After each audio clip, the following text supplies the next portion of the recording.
The family that owned that house was dying out one by one, and the house seemed to know it. Subscribe now, because this story only gets darker as the house falls apart around the people still living in it. I'm a building surveyor. 2 years ago, I was hired to assess a crumbling country estate called Hollowmere Hall for a possible sale. The kind of job I'd done dozens of times before.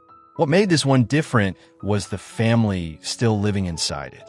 The Ashworth family had owned Hollowmere for nearly 2 centuries. By the time I arrived, only 3 of them remained.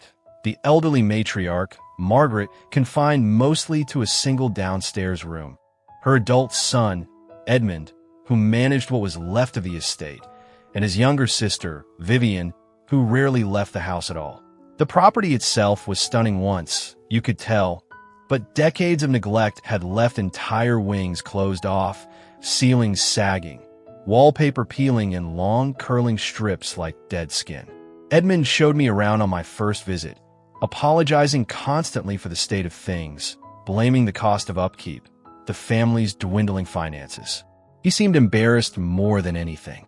But every so often, he'd glance toward a closed door or an empty stretch of hallway with an expression I couldn't quite place. Not fear exactly. More like waiting. That first day, I heard it for the first time. A low, rhythmic knocking coming from somewhere deep inside the walls of the East Wing. Edmund didn't react at all, like he hadn't heard it, or had heard it so many times it no longer registered. Over the following weeks, I returned repeatedly to finish the survey. Each visit, small things had shifted. Furniture moved a few inches from where I'd last seen it. Doors I was certain I'd left open, standing closed again. Vivian, the sister, began appearing in doorways without a sound, watching me work, saying very little beyond brief, oddly formal greetings. One afternoon, I asked Edmund directly about the knocking in the walls. His expression changed for just a moment, something tightening behind his eyes, before he explained it away as old pipes, decades of poor plumbing settling and expanding.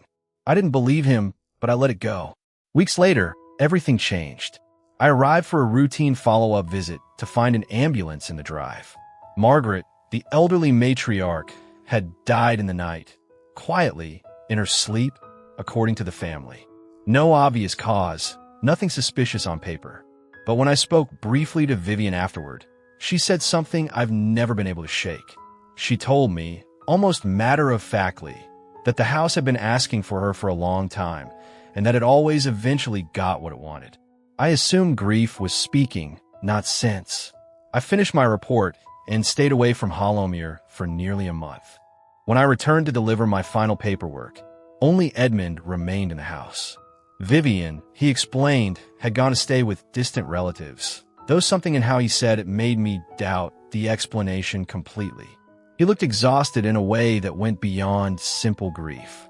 Thinner, paler. His hands trembled slightly as he signed the documents I'd brought. As I was leaving, walking back toward my car through the overgrown drive, I glanced back at the house out of habit. In an upstairs window, one Edmund had told me weeks earlier was permanently sealed, uninhabitable, structurally unsafe. I saw a figure standing perfectly still, watching me go. I called Edmund the following week under the pretense of a follow-up question about the survey. He answered, but his voice sounded different, flatter, distant. When I mentioned the figure in the window, there was a long pause on the line before he simply said that the house always kept at least one of them close, and that it was his turn now. I never returned to Hollowmere Hall.